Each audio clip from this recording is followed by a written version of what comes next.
আজকে একটি অংশীদারি কারবারের অঙ্ক শিখবো, আর এই অঙ্কের মাধ্যমে কিছুটা তোমাদের কনসেপ্টও ক্লিয়ার হবে। তো অঙ্কটা কি বলা আছে যে একটি ব্যবসা এ ও বি 14:15 অনুপাতে বিনিয়োগ করে এবং তাদের বছর শেষে লাভ্যাংশের অনুপাত হয় 2:5। এখন এ যদি 3 মাসের জন্য বিনিয়োগ করে থাকে তাহলে বি কত মাসের জন্য বিনিয়োগ করেছিল। মনে রাখবে অংশীদারি কারবারের ক্ষেত্রে এই জিনিসটা মনে রাখবে, কোন জিনিসটা, IT is equal to P. এটা নাম দিতে পারো IT is equal to P.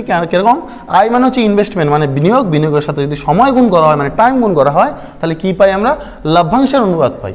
এই জিনিসটা মনে রাখলে কিন্তু ইজিলি অংশীদারি কারবারের অঙ্ক করা যায়। এখন যেহেতু বলা ছিল যে লাভ্যাংশ অনুপাত সময় চেয়েছিল যে এ যদি 3 মাসের জন্য বিনিয়োগ করে তাহলে বি কত মাসের জন্য বিনিয়োগ করেছিল, তাই সময়টা চেয়েছে, তো T is equal to P by I. তোমাদের সুবিধার জন্য এটা লিখে রাখলাম।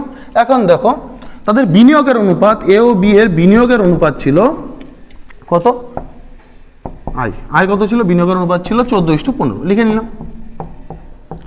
আবার তাদের লাভ্যাংশের অনুপাত ছিল বছর শেষে কত, এ আর বি এর, পি লিখলাম, লাভ্যাংশের অনুপাত ছিল 2:5।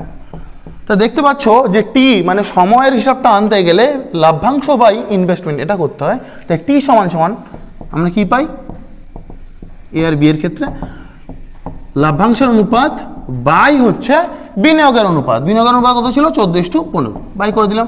কাটলে কত হয় 3, আর এটা কাটলে কত হয় 7। তা কোনাকুনি গুণ করলে 3 ওকে 3, আর এটা হচ্ছে 7 ওকে 7।